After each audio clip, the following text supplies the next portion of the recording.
Esse é o videocast Lado B. Meu nome é Marco Lisboa. E nosso objetivo aqui é trazer especialistas, dados, evidências sobre temas que afetam o nosso cotidiano, como discriminação no mercado de trabalho, violência, a questão tributária e tantos outros. Hoje tenho o prazer de receber Pedro Burgos. Né? Pedro é jornalista, fez mestrado na City University de Nova York e está há tempos lidando com os temas de liberdade de expressão, né, inteligência artificial e imprensa. É isso. Obrigado, Marcos. Obrigado pelo convite. Prazer imenso estar aqui.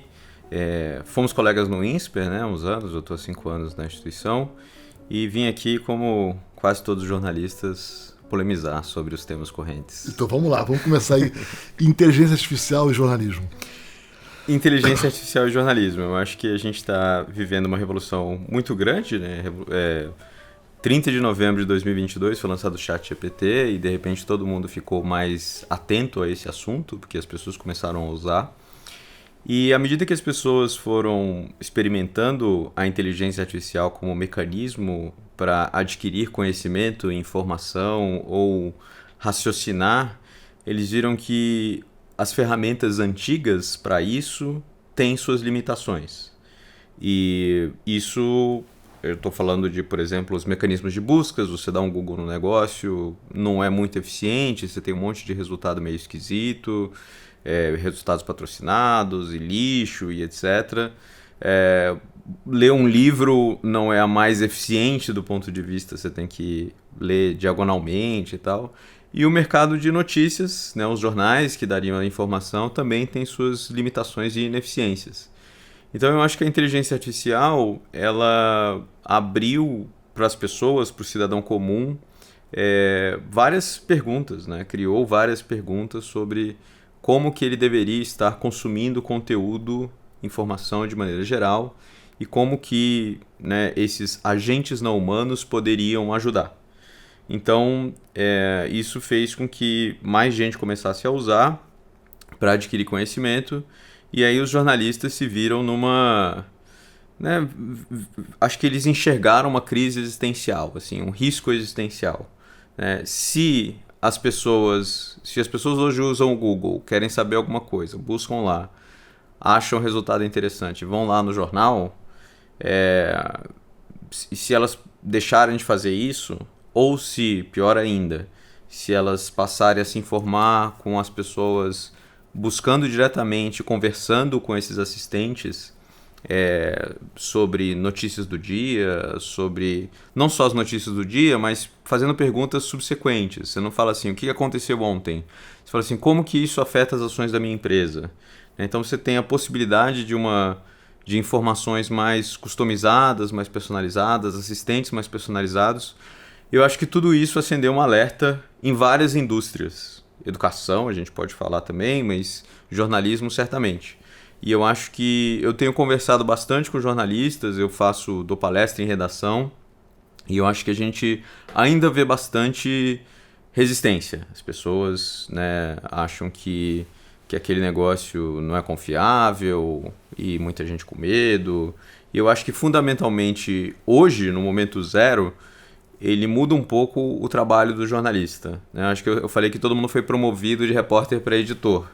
Né? Porque você pode solicitar para essa inteligência artificial que ajude a escrever um texto, a montar uma estrutura, editar de alguma forma, né? Ajudar na correção.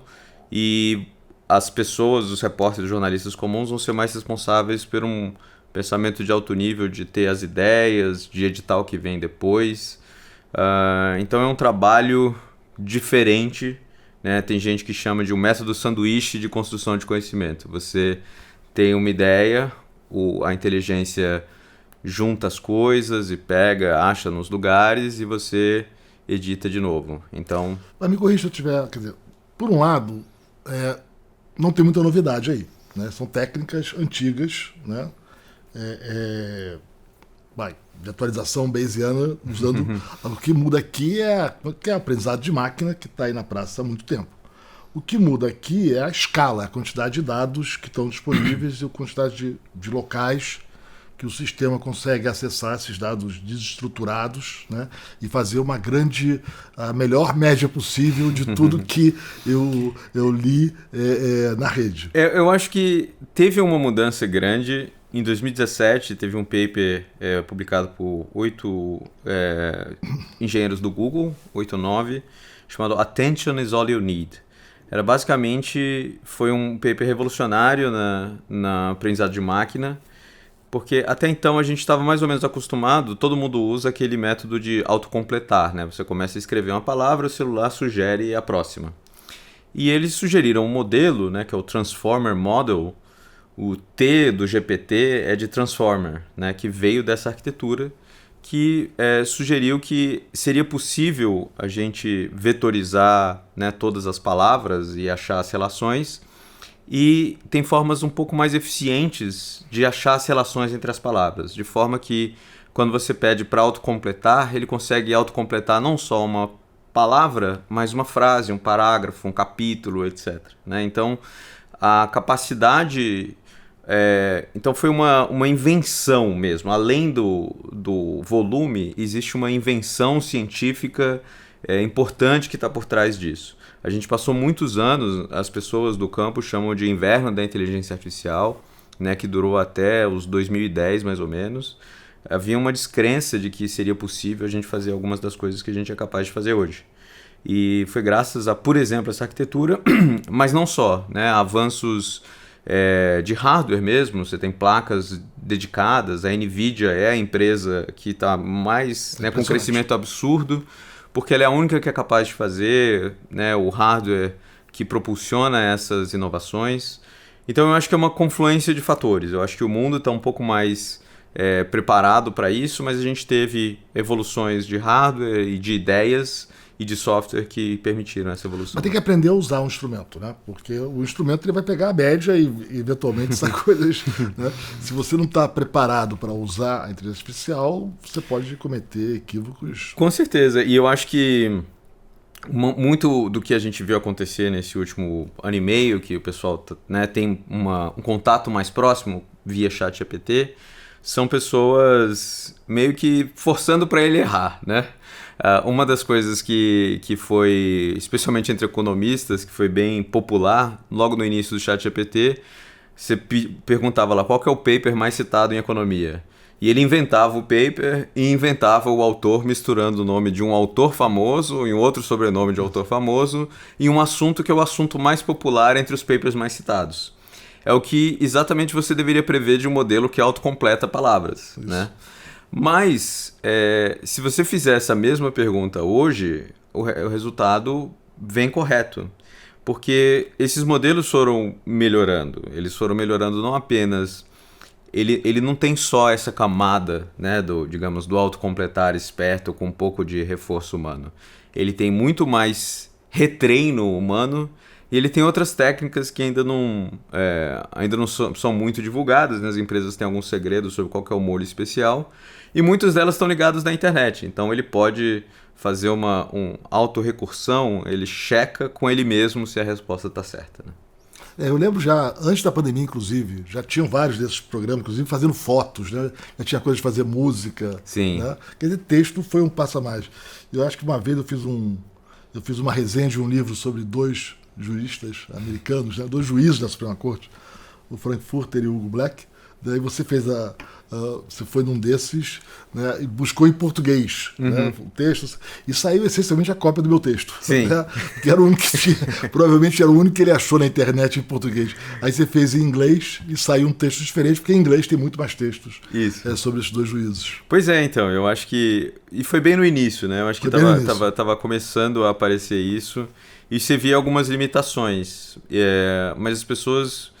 Acho que as pessoas mais antenadas começaram a ver algumas possibilidades. E um negócio que é muito interessante, né, fazendo só uma parte, né, que você lembra daquelas coisas que a gente chama de retrofuturismo hoje em dia, os Jetsons, né? Ele sempre imaginava que os trabalhos braçais seriam substituídos primeiro, né? A Rosie, a empregada, era substituída antes do George Jetson, ele tinha um trabalho.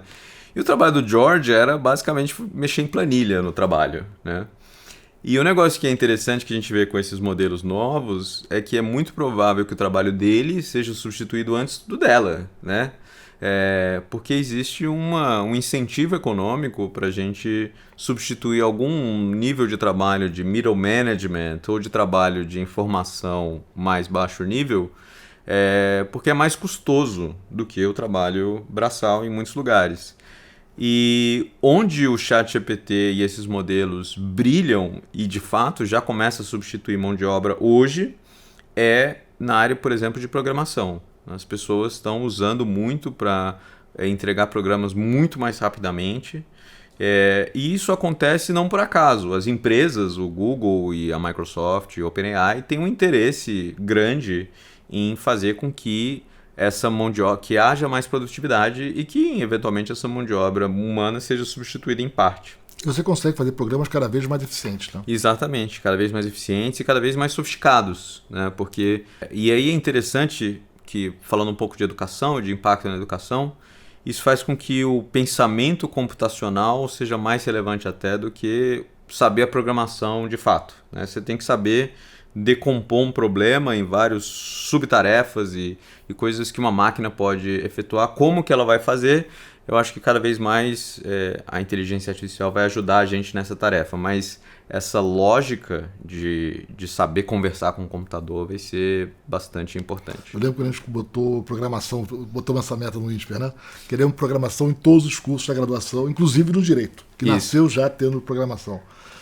Para analisar, o que eu acho que é impressionante nessa nova tecnologia é a capacidade de você ter acesso a um volume gigantesco de informações, né? Tantas que estão disponíveis, né? A ação tributária. O Brasil tem centenas de milhões, né, de ações, né?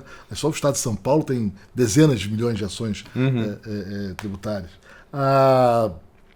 Mas não só as informações que já estão aí na rede, mas também você pode produzir muito mais informação. Você pode gravar, os seus gerentes, diretores, superintendentes podem gravar o que está acontecendo, os problemas. Você não precisa ouvir as gravações, mas o sistema consegue ter o processamento de linguagem natural, transforma aquilo em dados, o sistema lê aquilo. Exato. E esse é um grande dilema hoje, né? A gente fala, será que todo mundo tem que aprender a programar? Que era um negócio que a gente há 5 anos, a gente fala, não só inglês, mas Python ou alguma outra linguagem. E eu tenho dúvidas, assim, eu fui um grande proponente, né? Afinal, eu programo e tal. Mas hoje em dia eu tenho dúvidas sobre isso, porque ontem mesmo eu estava usando uma nova, em programação em Python, a gente chama uma nova biblioteca, né? Que pega planilhas, né? Pega dados enormes, né? Por exemplo, eu estava vendo o dado do censo do MEC. E essa nova biblioteca é em Python, mas em vez de você escrever os comandos, a sintaxe para resumir e achar um negócio, você simplesmente escreve para os dados e ele acha o negócio. Mas eu acho que a vantagem da programação, eu acho que vai além, né? Para mim é quase equivalente a aprender matemática direito, aprender a provar um teorema, né? É você conseguir sair da hipótese e chegar à conclusão. Você derivar, né? O algoritmo tem esse problema. Se o algoritmo não está adequadamente definido, é que se chamou de linguagem computacional, acho que o algoritmo não está adequadamente definido, vai dar problema, vai dar erro. Né? A mesma coisa com o teorema, né? Você não chega na conclusão. Eu acho que a grande vantagem é criar esse raciocínio analítico, né? Não a programação em si seja necessária, até porque hoje, de fato, talvez cada vez menos seja necessário.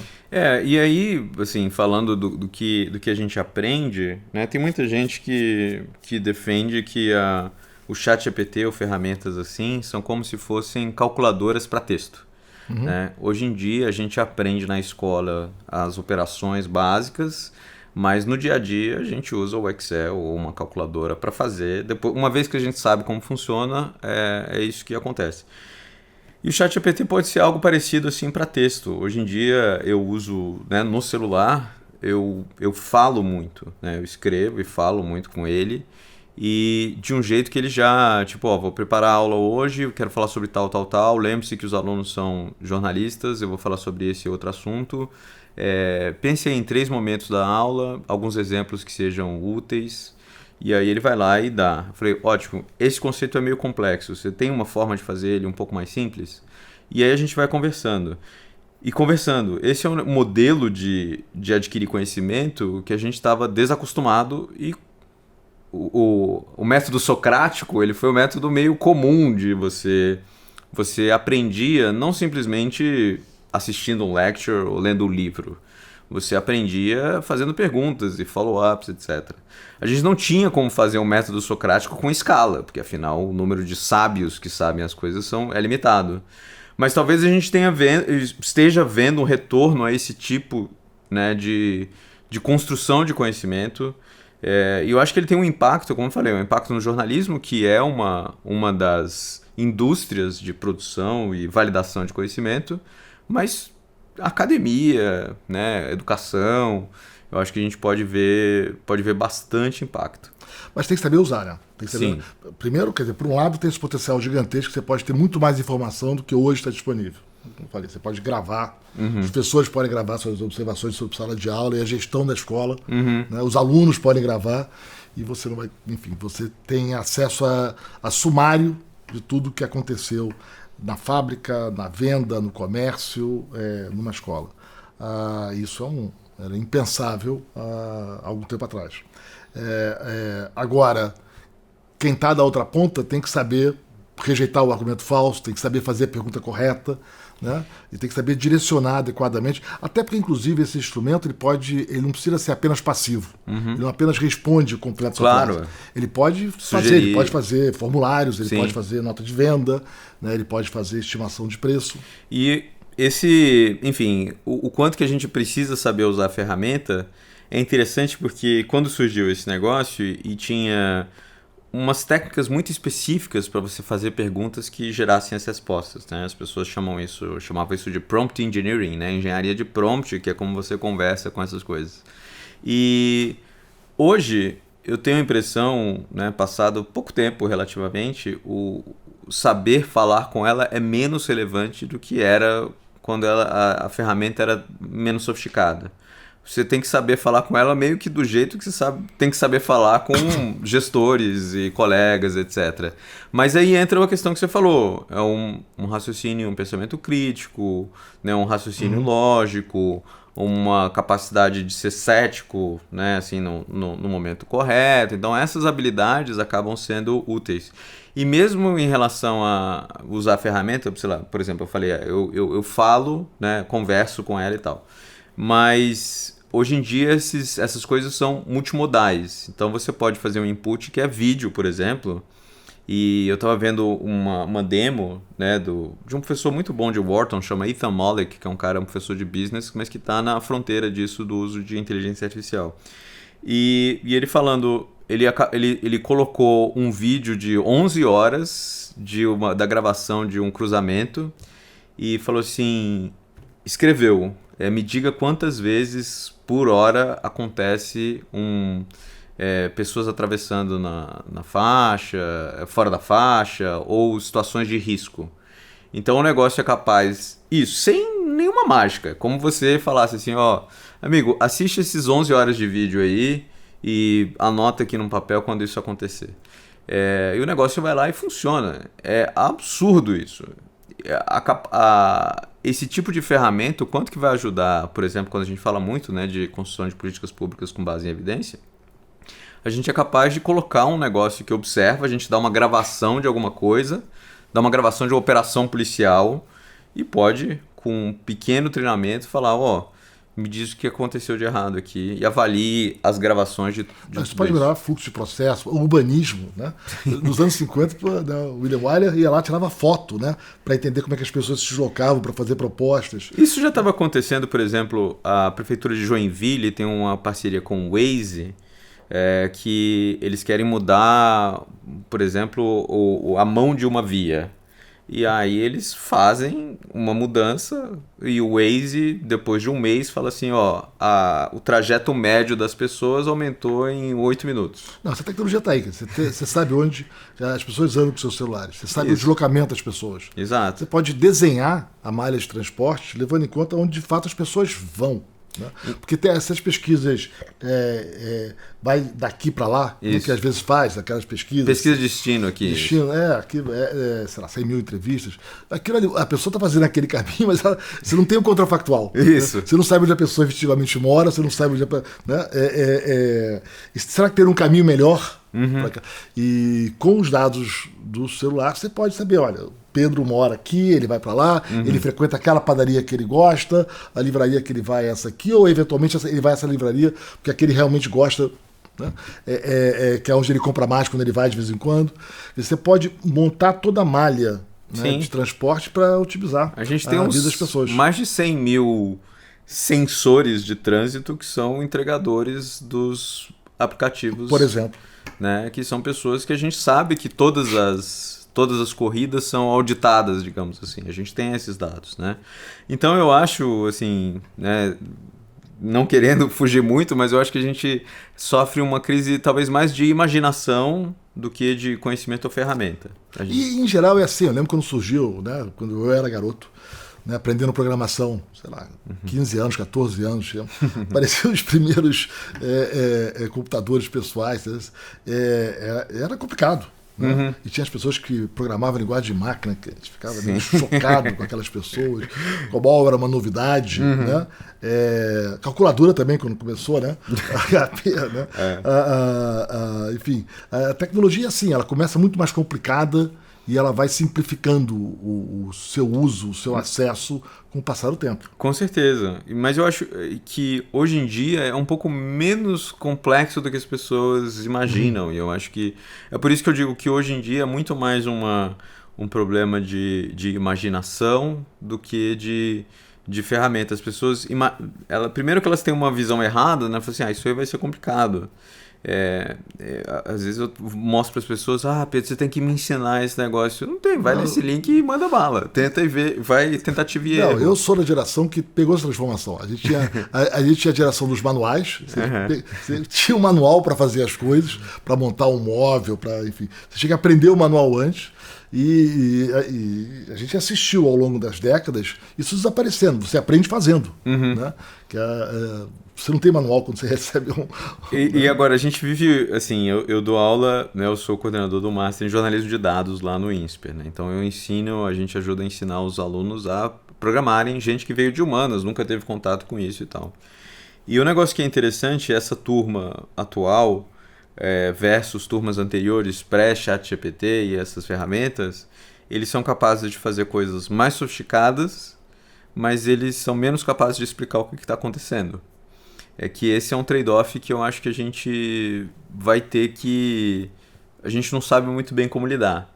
Que é um pouco a questão, quando eu dirigi o meu Escort 89 e ele dava problema, porque invariavelmente dava problema, se eu levantasse o capô, eu tinha noção do que estava acontecendo ali. Né? O carburador e tal, não tinha injeção eletrônica, não tinha nada eletrônico, era tudo mecânico, né? Hoje em dia, se o meu carro dá um problema, eu não faço a menor ideia do que está acontecendo aqui. E os instrumentos nas concessionárias, os mecânicos, eles são computadores, né? Mas acho que esse é o desafio do ensino, né? Porque eu vejo isso acontecer muito, o pessoal que vai aprender cálculo, sabe? A pessoa sabe fazer a conta, mas ela não entende o que está por trás da conta. Isso já existe, isso não tem novidade. Sim. Não, isso já é comum, né? Tem aquele famoso experimento... Mas acho que é mais comum em mais campos hoje em dia, Não, talvez. pode ser, mas assim, tem aquele famoso experimento em Harvard, né? Que é física, curso introdutório de física, né? Aquela mecânica clássica. E aí você faz as perguntas com as contas, os alunos vão muito bem. Né? Aí você faz uma segunda prova só conceitual, e você vê que ninguém entendeu o que está fazendo. Os alunos, o corpo mais pesado cai mais rápido que o mais leve. Você vê que é uma dissonância cognitiva entre a conta que sabe fazer e entender o que está por trás daquela conta. Né? Eu acho que aí esse é o grande desafio da educação. Sim. Superar essa fase. Ao mesmo tempo, assim, vai ficar, para muitas das pessoas, eu vejo isso, né, entre as pessoas que estão aprendendo, eu falo assim, poxa, mas... Por que eu tenho que aprender exatamente isso? Né? Se para o meu uso saber esse pedaço aqui é suficiente, saber a aplicação é mais relevante do que como funciona.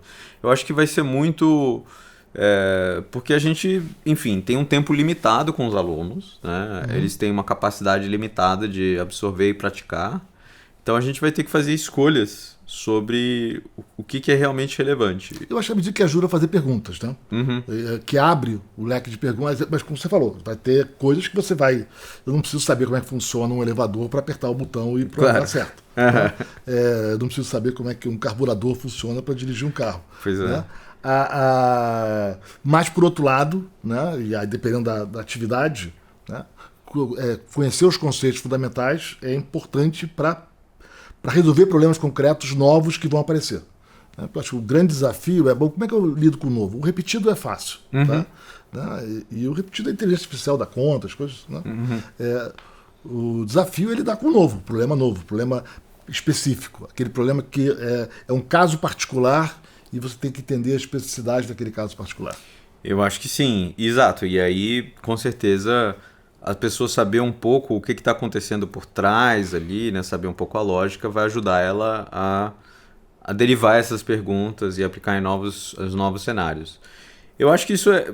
Eu estava lendo um artigo ontem na Atlantic sobre o que a gente perde ao não aprender uma nova língua. Porque a gente também está vivendo isso hoje em dia. Você tem Google Translate, você aponta a câmera para uma placa, você vai visitar um outro país, você fala assim, fala aqui, e aí você já tem a tradução, né, em tempo real do que a pessoa está falando. E você tem muito menos necessidade hoje de aprender uma segunda língua. E o texto, né, desenvolve bem a ideia que não é exatamente você aprender a informação que está lá. Quando você tem o contato com um texto, por exemplo, em outra língua, você meio que aprende a raciocinar de uma outra forma, né? Às vezes as pessoas... Isso é impressionante, né? Eu tenho a mesma percepção.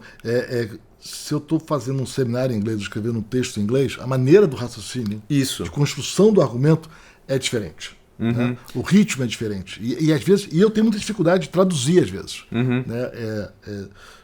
Fazer a tradução do inglês para o português e do português para o inglês. Né?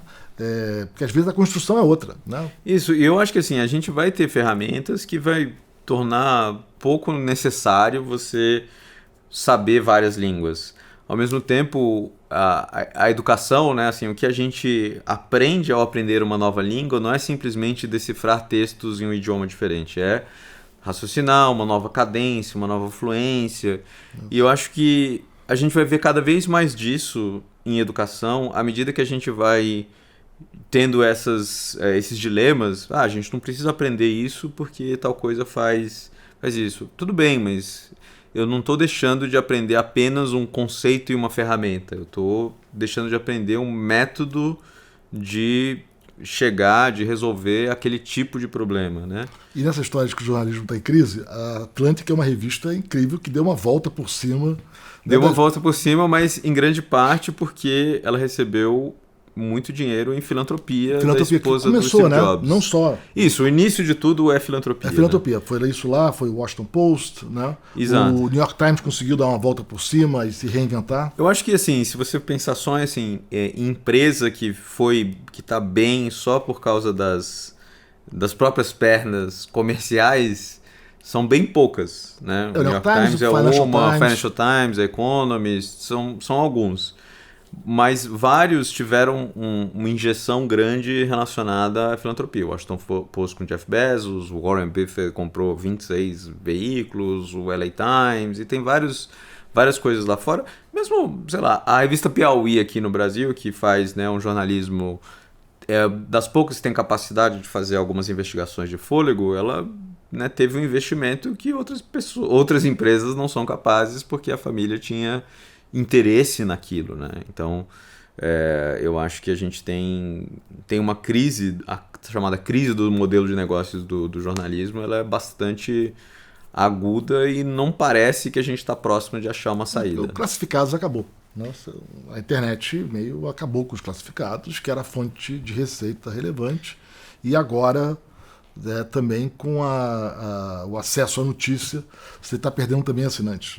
O que a gente chama, né, quando a gente estuda o jornalismo, a gente fala de The Great Unbundling, né, o desempacotamento. Quando você comprava um jornal nos anos 90, você comprava uma forma de encontrar produtos via classificados, a programação de cinema era o único lugar que você tinha, humor era onde tinha as tirinhas e as crônicas, horóscopo e vários outros serviços além da notícia. À medida que o Mercado Livre comeu os classificados, né, um aplicativo comeu o joguinho, o Sudoku, e você foi tirando as coisas, sobrou só informação. E a gente descobriu que o mercado não dá muito valor a isso, né, como produto.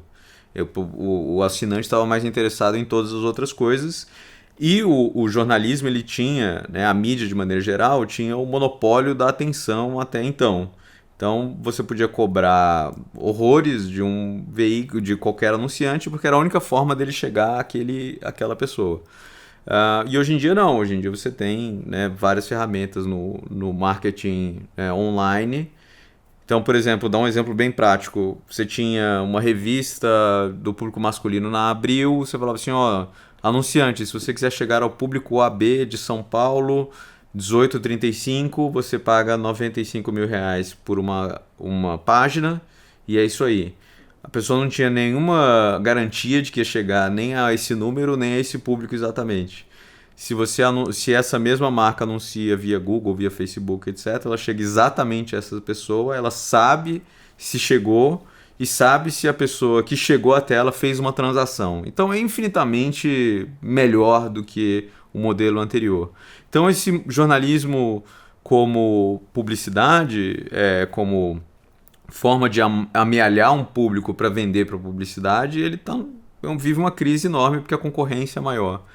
E a gente começa a descobrir que o chamado job to be done do jornal, ele não era exatamente o que as pessoas pensavam, né? Então, quando a pessoa recebe o Metro, o jornal, né, antes de entrar no metrô, no ônibus, o job to be done, a função daquele jornal é entreter a pessoa pelo commute de meia hora. Então, o concorrente do Metro não é o Estadão, é a Folha, é o WhatsApp. São os grupos dela que vão fazer a mesma tarefa. E a gente começa a ver que as pessoas usavam muito o jornalismo em alguma medida como entretenimento também, né? Você quer acompanhar a novela de Brasília e você pode acompanhar uma novela na Netflix ou na Globoplay ou alguma outra coisa. Então, eu acho que está tendo, né, aquele momento assim de tipo... É muito mais profundo do que um modelo de um problema de o nosso modelo de negócios não funciona muito bem. O que diabos a gente está fazendo aqui e por que as pessoas valorizam o que a gente faz. Eu acho que aí tem um lado de curadoria da notícia, né? E aí vamos entrar num outro tema, que é liberdade de expressão e rede social, né? É um tema que mexe com as pessoas, né? Quer dizer, por um lado, muitas pessoas ficam assustadas com... Agora virou a moda do fake news, né? As pessoas notícias falsas. Eu nunca sei muito bem o que é uma notícia verdadeira. Eu fico sempre meio na dúvida, mas enfim, porque não tem novidade nenhuma aí. Né? Não tem novidade nenhuma. As teses conspiratórias são comuns e isso é parte da nossa história. Inclusive nos colégios. Né? Tem os alunos de graduação que chegam com várias ideias. Assim, faz a conta e vê se esse argumento para de pé. Né? Enfim, né? Isso está na universidade. Né? E aí, algum tipo de regulação, né? Que é a solução mais europeia. Né? Por outro lado, isso traz o risco de quem decide o que é verdadeiro e o que é falso. Né? Como é que você vê essa tensão e como é que a gente pode lidar com essa tensão? Eu tenho medo do burocrata que vai dizer o que eu posso ler. Ah, sim. Não, eu acho que é um medo importante de se ter, né? Eu tenho, digamos, eu até brinco hoje em dia, eu não sou muito jornalista, né? Eu sou programador e para eu não tentar me colocar, porque eu me vejo como um alienígena entre os colegas, assim. Eu vejo muitos jornalistas defendendo regulações maiores das plataformas, né, de mídias sociais, regulações ao estilo da europeia ou não só na Europa, né, mas em outros países que tem essa lógica de ter uma burocracia. Até os Estados Unidos está flertando um pouco com essa ideia, né, de definir o que é falso ou não. acho que na pandemia a gente viu bastante isso, né? Em alguma medida os ministérios da saúde em vários lugares, a OMS, meio que tinha um certo poder de dizer, isso aqui é uma notícia falsa, e as plataformas iam lá e tiravam conteúdo e suspendiam pessoas. Mas vamos separar o problema. Quer dizer, acho que a pandemia ficou... Todos nós fomos muito sustos, porque a gente sabia que muito médico não sabia o que era ciência. Né? Não fazia ideia do que era método científico. Né? E aí defendia. Agora, a questão aí não é o falso verdadeiro. Né? Porque até que em ciência em geral, o que você pode... são protocolos para você descartar conjecturas que são obviamente falsas. Isso. Né?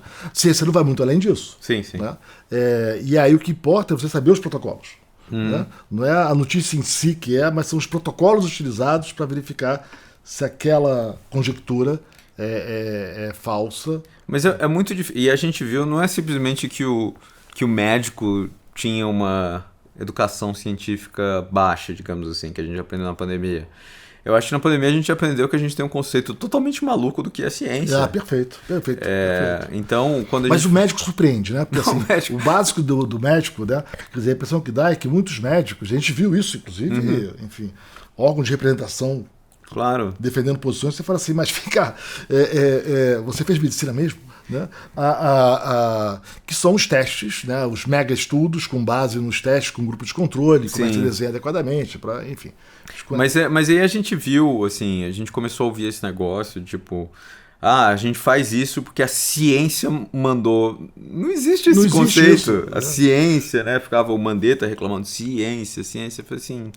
Gente, esse é um negócio novo, tudo bem que tem algumas coisas que a gente pode, então o consenso está em construção, inclusive se você é um cientista, você tem que estar certo que você vai estar errado em algum momento dessas certezas. Mas é assim que funciona, você faz conjecturas e você tem protocolos para testar, e eventualmente para você descobrir que a sua conjectura inicial estava errada e o caminho é por outro lado. E aí a gente tem uma outra crise, né, que é tanto a imprensa quanto os burocratas, eles têm muita dificuldade de lidar com incerteza de maneira geral, em comunicar essa incerteza.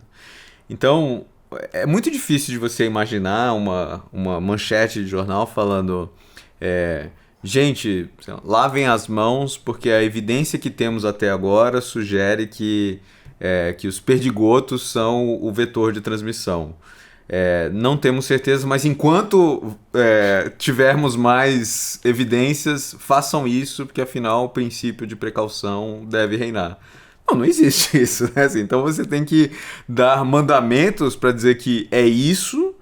Uma verdade revelada. Isso, como uma verdade revelada, porque as pessoas têm que seguir.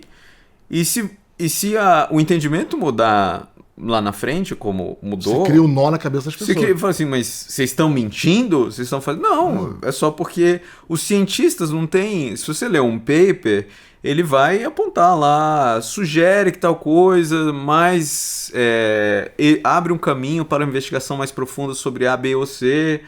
A linguagem acadêmica costuma ser, né, comunicar essas questões, né, a incerteza. Mas a gente não está acostumado a isso em outros campos da vida. Mas o que eu fico surpreso é que em áreas como... A impressão que dá é que áreas como medicina, as pessoas, alguns médicos, pelo menos, né, simplesmente pegam aquele receituário, né, checam os exames e aplicam, sem saber muito bem, voltando ao nosso tema antigo, o que está por trás daquele processo. Eles são algoritmos simples, né? São algoritmos simples. Se você... Inclusive, a gente já tem algumas evidências hoje em dia, especialmente que as pessoas se acostumaram com a telemedicina durante a pandemia. A gente tem alguns experimentos de pessoas que se trataram com um médico, né, conversando pelo chat, e com um chat GPT equivalente, o GPT-4 treinado em medicina. E aí eles viram, é interessante isso, eles viram que em diagnóstico é meio pau a pau. Né? Se um paciente relatar os problemas, são algoritmos simples. Ele vai olhar, se ele está tossindo há tantos dias, se ele negou tal coisa e tal coisa. É aquela coisa de programação, if else. Então, o mais provável, sem nenhum exame, é tal. Peçam o exame para confirmar A, B ou C. É um programa. E o mais interessante é que as pessoas deram nota maior em termos de empatia, que era o mais relevante, para o ChatGPT. Muito mais do que para os humanos. E isso é um negócio que a nossa vantagem não está em dar o diagnóstico, que é um algoritmo, mas em olhar o paciente, né, no olho e tentar achar alguma outra causa possível, ver se tem alguma questão psicossomática, sei lá, tentar explorar, investigar mais, o médico como investigador. A novidade, né? Isso. Nosso papel é achar o novo, achar o diferente, o estranho. Exatamente. E você tem, né, assim, especialmente nessas telemedicinas, assim, né, um negócio meio de... a pessoa, o médico, o ser humano, ele cansa, ele não tá com vontade, tá de saco cheio, não, se o paciente é meio irritante, ele não vai fazer as perguntas e tal. Então, acabou que a inteligência artificial pode ser melhor nisso do que no médico. Mas, assim, só esse é um pequeno parênteses. Eu queria voltar para a história da rede social e da regulação. Quer dizer, como é que a regulação... Né? De novo, eu tenho muita dificuldade de saber o que é notícia falsa. Tem umas coisas que são meio, obviamente, divertidas, como a Terra é plana. Né? Mas tem outras que não. Né? São temas hiper controversos e difíceis. Né? Como é que você lida com essa tensão? Então, algumas pessoas ficam assustadas com essas polarizações e grupos que ficam num universo meio paralelo. Mas, de novo, isso é tema da literatura. Isso, não é do cinema. Tem nada de novo. Né? Eu lembro do Fritz Lang lá com Fúria, com Spencer Tracy dos anos 30. Né? Era típico daquela época, aliás. Né? De repente, a massa... Bom, naturalmente foi um tema típico das artes dos anos 30, porque a gente assistiu o surgimento dos movimentos fascistas no mundo. Que tinha essa coisa de endeusar e todo mundo seguindo crenças... Né, sociedades polarizadas, acreditando em fake news, etc. Mas o teatro também, Bruxa de Salem, né? Enfim. Bom, a gente viu a revolta da vacina no Rio de Janeiro. Né? Que foi meio autoritária mesmo, uma solução ainda que salvava vidas. Né? Mas como é que você vê essa tensão, né? A solução liberal tradicional, né? Vem lá do John Stuart Mill, deixa o mercado de ideias funcionar. Que é o que foi vigorando na jurisprudência americana, que foi se transformando da tradição inglesa, né, que é mais dura. Né? Na tradição americana, para você processar um órgão de imprensa, a sua vida vai ser dura. Você tem que mostrar que houve intenção, que mentiu deliberadamente, ou que não fez o básico do jornalismo, que é consultar duas fontes independentes. Salvo isso, se o jornalismo errar, é da vida, toca o barco. Né? Que talvez seja a barra mais alta de liberdade, né? Para não passar a liberdade de expressão no judiciário americano é muito difícil. Né? Por outro lado, a Europa está com um movimento mais... Né? Como é que você vê lidar com essa tensão? Eu acho muito difícil porque a gente não tem nenhuma solução clara. Assim. A gente tem um problema, eu acho que as pessoas, o problema colocado, como você falou, a gente acreditou em mentiras e teve sociedades muito polarizadas várias vezes na história, na existência humana. Isso talvez, a exceção é não passar por um momento assim. Né? E a gente tem que lembrar, só também fazendo parênteses e a volta aqui, que a imprensa imparcial também é uma novidade. Né? Assim, foi um momento do século XX que ela fez isso em grande parte por razões comerciais. Né? Se você quer assinar, quer vender um sabão em pó, você não tem que diminuir o seu escopo de assinantes só para pessoas de esquerda ou direita, porque a marca quer que chegue a todo mundo. Então o jornalismo imparcial ele também atende uma lógica comercial. Então pode ser que este momento, né, de todo mundo tentando buscar uma verdade um pouco mais, né, objetiva e a mídia colaborando com a imparcialidade tenha sido uma exceção na nossa história e a gente está regredindo ao que foi em outros momentos. Mas, tentando falar assim, como que a gente resolve? Eu acho que a noção de mercado de ideias, ela não funciona perfeitamente hoje mais, porque hoje em dia é mais fácil do que era antes você viver, digamos assim, protegido de outras ideias. Então, acaba que, por mais que você tenha uma melhor explicação para algum evento, um fenômeno, a gente tem pessoas com ferramentas e sem qualquer, digamos assim, curadoria ou oversight para falar qualquer teoria e jogar uma ideia que só faz sentido se você tiver muito motivado, enviesado, etc. Então, eu acho que na lógica hoje informacional é difícil de algumas ideias, né, Mas furarem. eu entendo um pouco a preocupação. Eu falo assim, ó, são tão poucos veículos, né, essas redes, e de repente tem um burocrata da rede que diz Que o que pode, sabe. Que, isso. sabe, que, não, que eu acho que tem um pouco de teoria conspiratória por Também, trás. não, com certeza. E quando você olha os algoritmos, né, não tem uma evidência, com as pessoas que olham os dados, não tem uma evidência que vai numa direção. Não tem tanta gente que acha que os algoritmos reforçam, o quanto que os dados indicam que não reforçam. E parece que os algoritmos, assim, de novo, é porque as pessoas têm uma noção meio, né, quase mágica do que é um algoritmo, né? Se você pegar em jornalismo, a gente fala de valores notícia, que são as funções que fazem com que alguma coisa seja notícia e uma mesma informação não seja. Né? Quantas pessoas foram afetadas, se é próximo da sua casa, se tem a ver com uma pessoa de elite famosa, você pega os livros de Nilson Laje e tal. O que aparece na manchete do jornal, né? Por que um navio bater numa ponte em Baltimore é notícia se morreram, sei lá, 5 pessoas, e se acontecer no Congo e morrer 250 não é.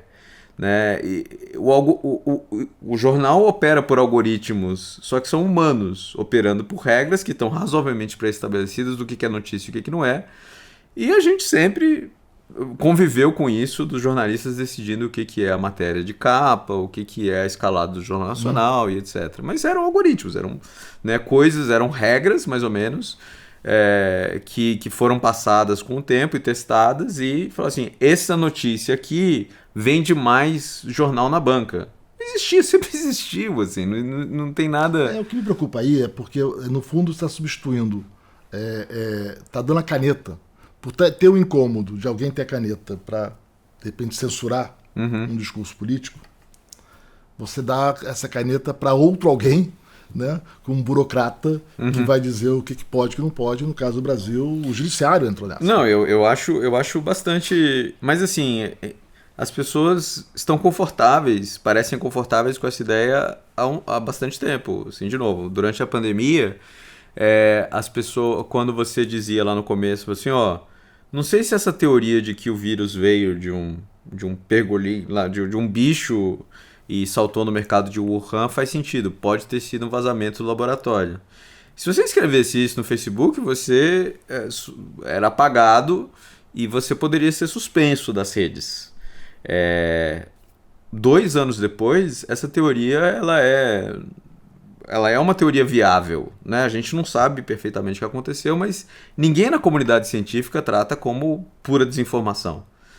É uma teoria que deve ser trabalhada. Para mim o que é curioso é porque essa pressão por burocrata das redes fazer intervenção no que pode e que não pode veio da sociedade. Sim. Ou porque se sente ofendido, e cada vez as pessoas se sentem ofendidas por temas mais puris, né?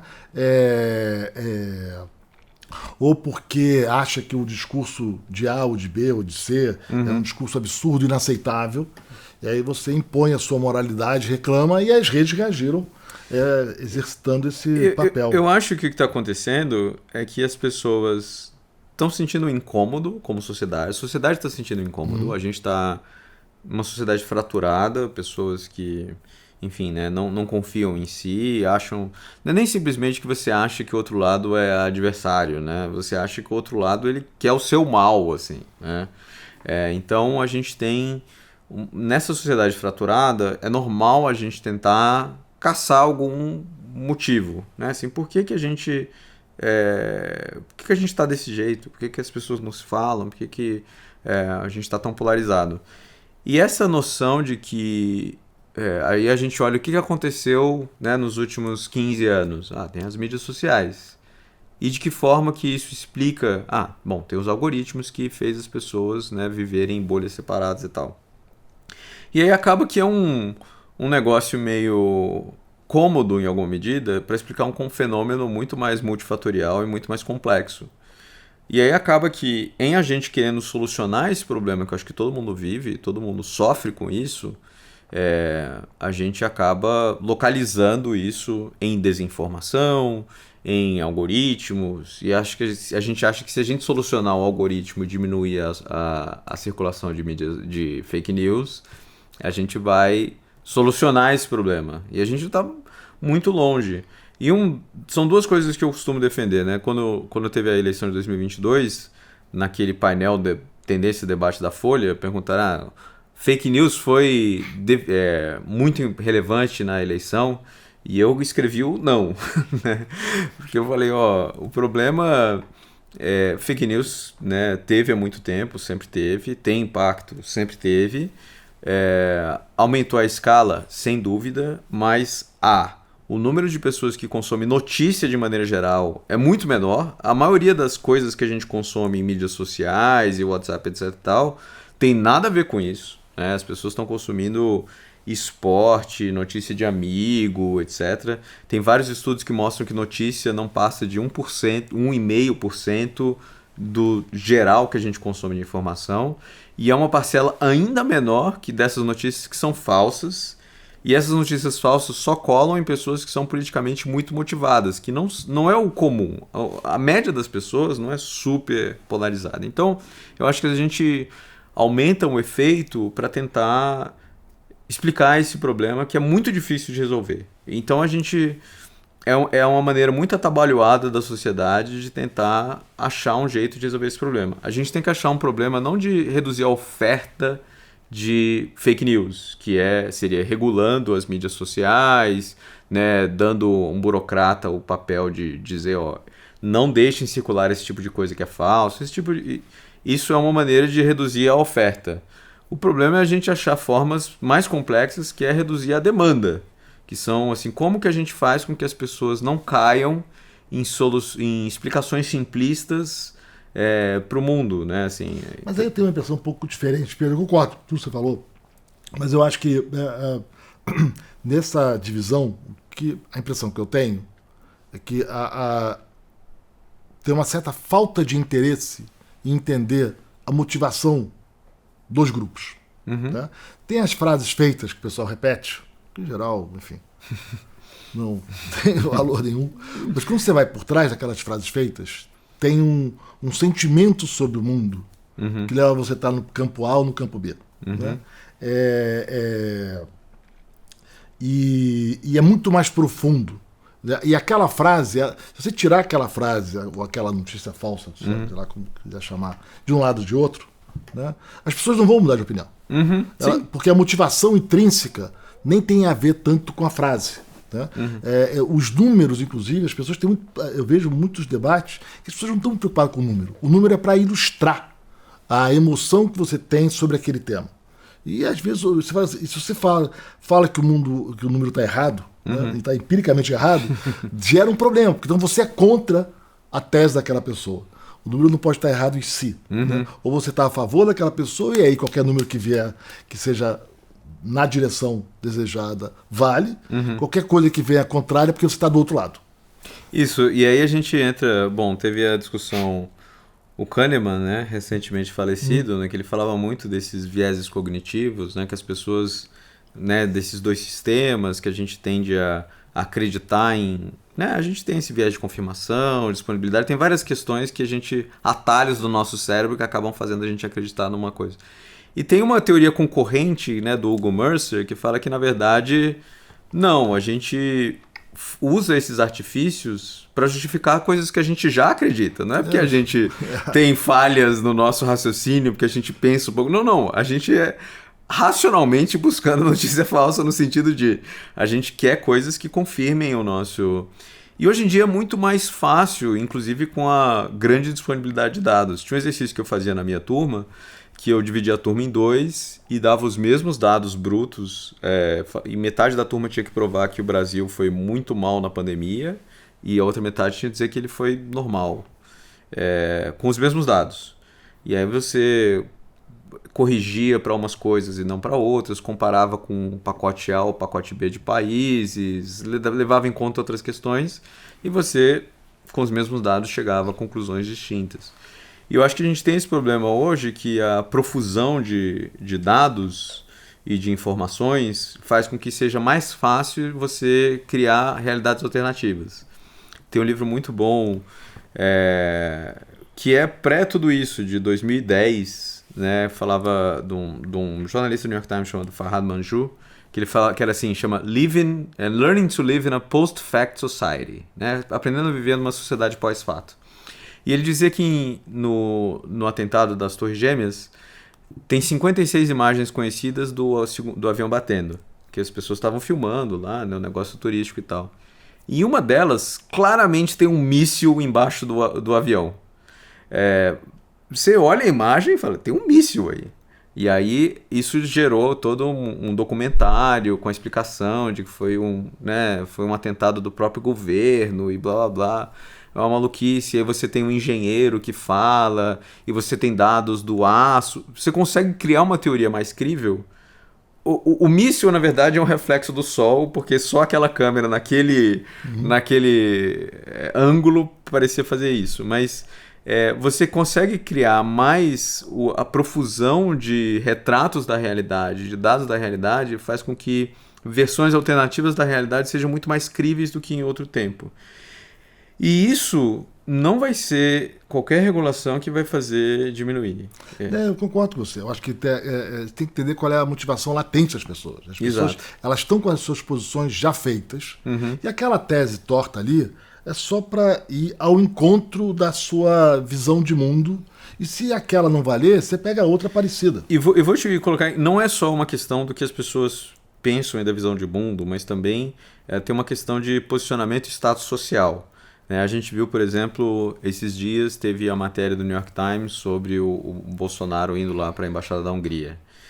Você tem várias teorias sobre como que o New York Times conseguiu essa informação primeiro. E se você simplesmente aceitar a notícia e operar sobre a notícia, qual que é o impacto disso no processo, barará? Isso é uma coisa, mas é muito mais legal você fala assim, isso aí aconteceu, deixa eu te explicar. É isso aí. Assim, tem que ser muito ingênuo para não achar que a CIA deu esse dado aí para o New York Times. Você acha que o New York Times vai ter acesso a isso aí? Outra, esse satélite aí é da Airbus. Você acha que os europeus também não tem um negócio? Então, esse negócio de você criar uma teoria que explique, também tem uma questão de status. Não é à toa que o livro do Olavo de Carvalho chamava O Mínimo que Você Precisa Saber para Não Ser um Idiota, e foi o livro mais vendido do Brasil por 3 anos seguidos. Porque, era o mínimo, assim, ou seja, não é um esforço muito grande, e 2, para não ser um idiota, porque todas as outras pessoas são idiotas. Então, se você souber a verdade revelada, você vai estar um nível acima. Então, existe um benefício social percebido, no mínimo com você mesmo, de você acreditar numa teoria da conspiração. Isso eu vejo assim, eu vejo. Por acaso eu participo de várias discussões, enfim, na política, o pessoal pergunta, né? E aí você acompanha um pouco o bastidor. Né? E é muito divertido você acompanhar o bastidor e ao mesmo tempo ver as teses. Às vezes o que aconteceu foi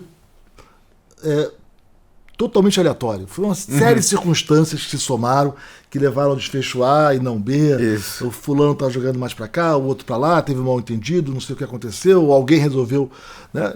E quando você conhece a história, ela é muito mais arbitrária e ocasional, né? Do que uma grande conspiração de muita gente envolvida. Mas não tem jeito, as pessoas elas querem contar uma história em que o começo justifica o fim. Exatamente. Então, se tal coisa aconteceu, alguém quis aquilo. E aí tem esse negócio, né? A gente não aceita, a gente tem uma dificuldade muito grande de aceitar o caos na nossa vida. Eu acho que a gente tem muita dificuldade de aceitar a aleatoriedade. Exato, total. Tem muito pouca curiosidade de entender como é que o processo se desenrolou de fato. Né? Quais foram os atores que aconteceu, qual foi a sequência. Né? E a história não é tão bonita quanto as pessoas gostariam. Mas, Pedro, já estouramos o tempo aqui. Pedro, foi um barato a conversa, a gente podia ficar aqui horas. Né? A gente sempre a gente gosta de discordar um do outro e a conversa sempre cresce. Mas a gente concordou demais hoje, tá errado isso aqui. Mas eu peço, assim, a gente passou por muitos assuntos muito diferentes. Eu peço desculpa se a gente navegou meio. Não, foi caos, eu gosto do caos, então peço desculpas. Pedro, foi um prazer ter você aqui. Muito obrigado pela conversa. Foi uma delícia. Por mim, estendia isso aqui por muito muito mais tempo. Muito obrigado. Obrigado pelo convite. Valeu.